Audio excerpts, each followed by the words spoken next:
Hi everyone, today's video is going to be covering how to fit a fixed shower head like one of these. And this is a Hansgrohe one here, but the principles will be the same whatever brand you're using. Now they've just got a 1/2 inch screw-in thread there. They're mounted on the wall using a fixed arm like this one. So this is just a 1/2 inch BSP thread on the end there that screws into a back plate. There's also this plate that screws on the front that goes up against the wall. So one of the things you need to do is set the height correctly and do a bit of research online. Depends how tall you are and how tall you want the future users to be, but I've gone for 84 inches off the shower tray, so that should get someone 6'5" underneath the shower, even though I'm nowhere near that. Now you can see here, this is the back plate that I've mounted to the wall, and this is a solder fitting 1/2 inch back plate.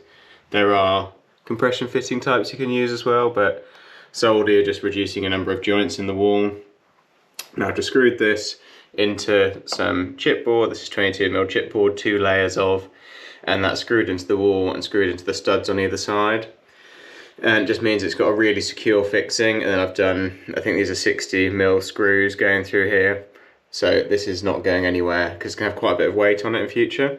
And this wraparound piece that I've done, this is just to support the tile, because you're going to have this plate on the front and tile backer board, so I should just really want a lot of support so that if there's ever any weight being pulled on this, it's quite a heavy arm on its own, especially once you consider that it's going to be full of water and have the shower head on the end.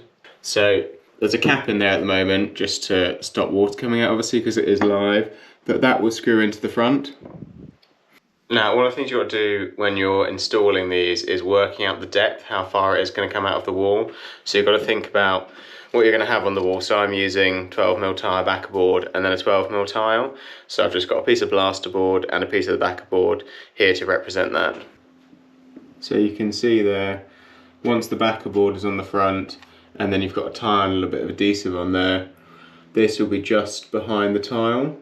And now I've previously screwed in that arm and the plate, and I know that that leaves the plate just on the front, a couple of millimeters away from the front of this bit of plasterboard, which is representing the tile.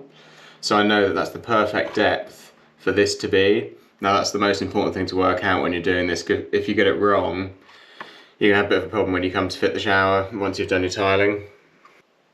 I haven't got enough hands to hold up the board and this shower arm so you can see, but this is the optimum depth, so that's once that's screwed into that back plate, this ends up perfect distance with this plate just off the front of the tile.